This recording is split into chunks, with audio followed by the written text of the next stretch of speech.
So, good day everyone. We are the group 5 and today we are going to report about Mindanao.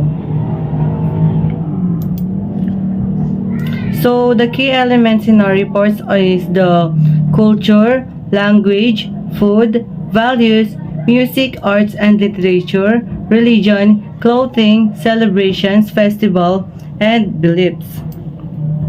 So, come on and let's trip to Mindanao. So, Mindanao. Mindanao is being the second largest island group next to Luzon.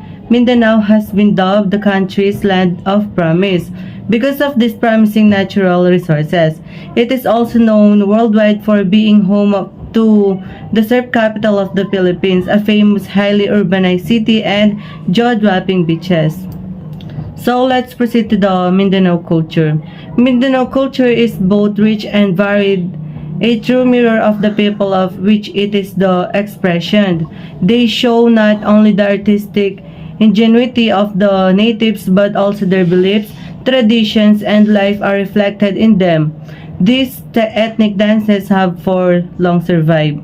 So, bali yung sinasabi nila dito na magkakasundo ang mga tao sa Mindanao ay tinatawag nilang kalimulan from the word kalilang and kaamulan. Ang kalilang ay isang social gathering ng Mindanao, Muslim at ang mga kaamulan naman ay para sa social gathering sa mga lumad ng non-Muslim community groups sa Mindanao. Kaya ang salitang kalimulan ay nabuo mula sa dalawang sikat na social gathering ng Mindanao community groups. Dahil sa pagtitipong ito, nagkakasundo ang mga taong lumalahok dito. Ginagawa nila ang pagtitipon ng may pagsayaw. So, next is the language. A large proportion or 29.19% of households in Mindanao use Cebuano as their language or dialect at home. This was followed by Bisaya or Binisaya dialect, which is 27.7%. Other major dialects spoken were Hiligaynon or Ilonggo, which is 7.87%. Magindanaon is 4.7% and Tausug is 4.13%. So, the Visayan languages or Visayan language are a subgroup of the Austronesian language spoken in the Philippines. They are most closely related to Tagalog and the Bicol languages, all of which are part of the Central Philippines. Gayunpaman dahil sa pandarayuhan sa paglipas ng panahon, ang malaking bahagi ng Mindanao mula sa Zamboanga hanggang Hilagang Mindanao at pababa sa Davao at Cotabato ay naninirahan na ngayon ng mga Bisaya. Kaya naman, karaniwan ng tawagin ng mga taga Mindanao ang kanilang sarili na Bisaya, lalo na kung sila ay katutubong nagsasalita ng wikang Bisaya. So, ito yung mga examples natin. Sa English, kapag sinabi nating what, sa Bisaya, yung bigkas nila dito is unsa, and Tagalog is ano. So, yan pa yung mga sumusunod, which is where, asa or saan, who, kinsa or sino, how, unsaon, paano, how much, pila, magkano, when, kanunsaa, kailan. So next is the food. When it comes to the foods, Mindanao cuisines is closer to that of Malay neighbors, which is Malaysia, Indonesia, Brunei, and Thailand in terms of taste because of the use of different exotic spices. They also often incorporate local produce into most of their dishes. So, yun ang dahilan kung bakit makikita mo na ang mga lutuin mula sa Mindanao ay maaaring maging mas mayaman dahil sa mga kakaibang pampalasa, dahil ang mga delicacy or sahog na ginagamit dito ay mula sa pinakatimog na bahagi ng Pilipinas. Ito ay lubhang na impluensya ng mga nakapalibot na bansa ng Malay Archipelago tulad ng Indonesia, Malaysia at Brunei. So nandito yung isa sa mga pagkain na niluluto nila sa Mindanao. Number 1 is ginataang manok. So this chicken recipe involves sauteing chicken with onion, garlic, and ginger, then stewing in coconut cream to make the dish more flavorful. Native chicken is used. So karaniwang iniluluto ito ng mga tao sa Pilipinas, and kaya naging sikat ito sa Mindanao dahil na din sa hinahaluan nila ito ng ibang pampalasa kumpara sa mga ginagawa nating mga Pinoy. Next is rendang. Philippine from their neighboring country, Indonesia. The Filipino version of the dish is a bit different in the terms of preparation methods to suit their taste, and some ingredients are substitute with local components. So, ang rendang ay isang ulam na nakuha ng mga maranaw sa Southern Philippines mula sa ating mga karatig bansa na ang Indonesia. Ang version ng Pilipino ng rendang ay medyo naiiba sa mga tuntunin ng mga paraan ng paghahanda upang umangkop sa ating panlasa, at ang ilang mga sangkap ay pinapalitan ng mga lokal na sangkap na nagmumula sa ating bansa. Bali, yung maranaw ay located din po sa Mindanao. So, additional lang, ang mga Maranao tinatawag na people of lake, and they are one of the largest Islamic groups in the Philippines. Makikita natin sila sa Marawi City, Lumba, Bayabao, and Bayang. So, next is Sinugba and Kinilaw. Northern Mindanao is proud to present its unique spin or kinilaw. Sinuglaw is a mix of sinugba and kinilaw, two dishes common in Philippine palate, which is sinugba and kinilaw. So, sinugba and sinuglaw, bali ang tawag dito ng karamihan sa kanila is sinuglaw, and bali yung sinugba is inihaw na in Tagalog, while the kinilaw is tinatawag nating kilawin. Bali yung sinuglaw ay pinagsamang inihaw na baboy na hinalo sa kilawin. Next is biryani. Biryani dish is said to be a food made by the Muslim community in Indian Persian region. So, it's no surprise that this delicious recipe has made its way to the Muslim community as part Mindanao cuisine.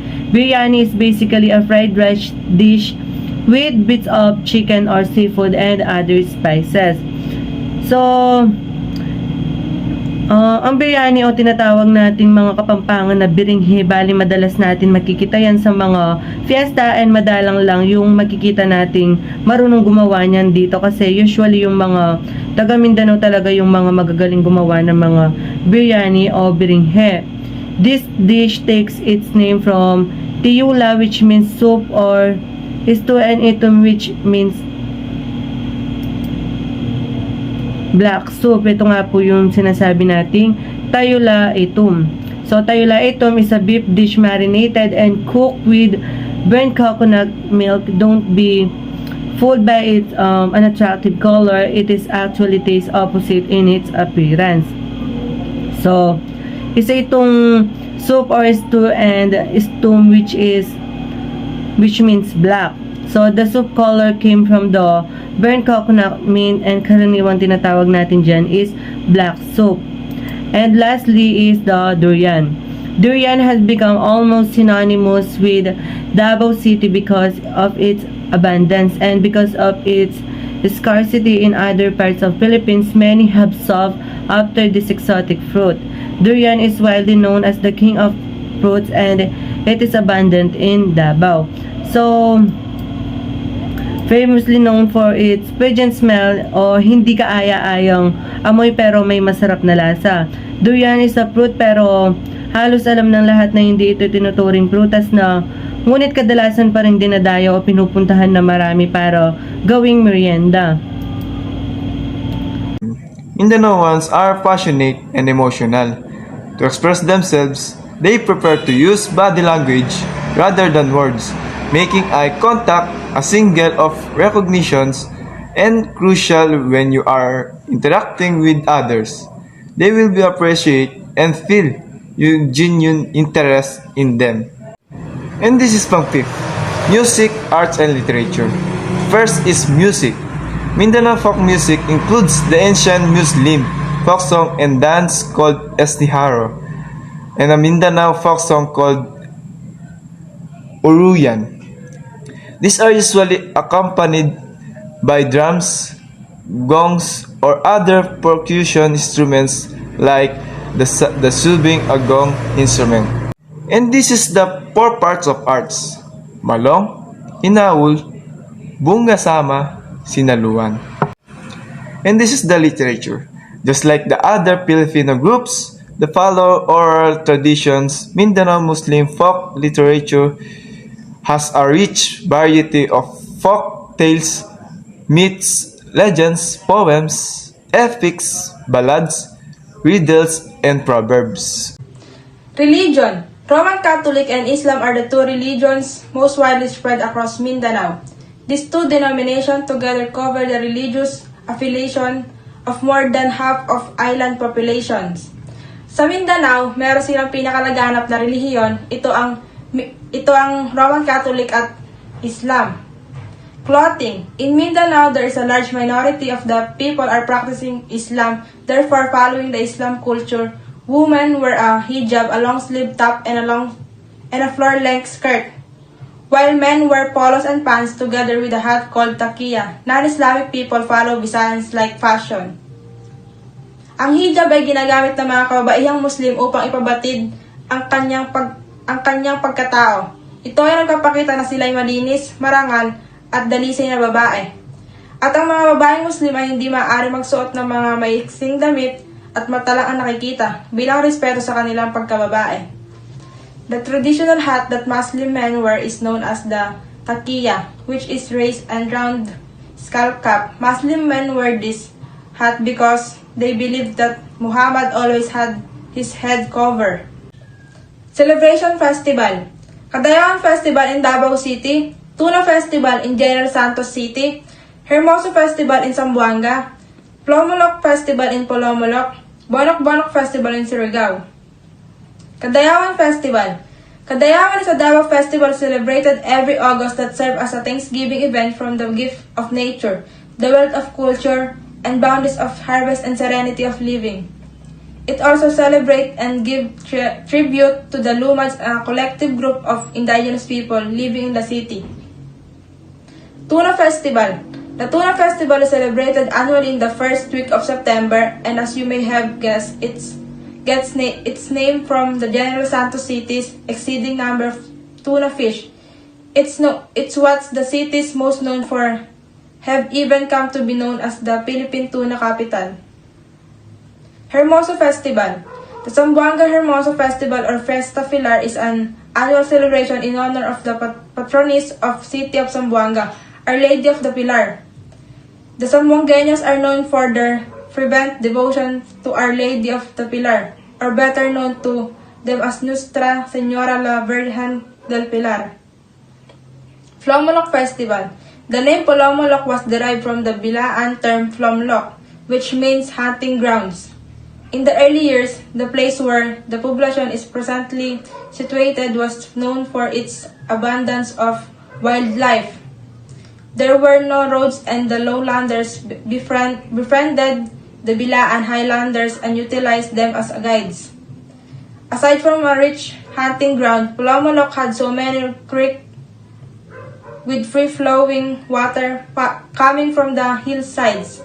Those cool and clear-flowing water encouraged foreigners to settle in the place. Bonok-Bonok Festival. The festival is celebrated through street dancing competition by different contingents representing their respective municipalities, tradition, and cultures. Basically, the term Bonok-Bonok is originated from the early settlers in the town and gotten from an ancestral festivity and tradition. It is used to be represented by different village chieftains and babayons. Belief. In the Lanao area, as in all other areas in the Philippines, may belief and practices considered superstitious are still very popular. One of these is the belief in the tonongs, supernatural spirit that live in lakes and other places. Legend tells of a tonong named Mipato who is said to have been seen around Lake Dapao. He looks like a big carabao, water buffalo with golden horns. Anyone who tries to catch him will drown in the lake. So the question is why it is very important for us to know about their culture. So it is very important for us to study their culture to help people and communities discover their cultural roots, and it helps give them the identify to find their place in society and foresight to give them directions to their future dahil sa malalaking kalawakan na hindi pa maunlad na matabang ang lupa, ang Mindanao ay tinuturing na pioneer frontier ng bansa. Hindi ito nakaranas ng malaking pagtaas ng populasyon hanggang sa isulong ang migration. Particular sa kalagitnaan ng ika-20 siglo, ito ay tiyak na naglalayong ilarawan at ipaliwanag ang buhay at lipunan sa paggalaw sa mga landas ng panahon at maraming henerasyon. So, yun po ang dahilan kung bakit po natin kailangan pag-aralan ang Mindanao. And that's all po. Thank you.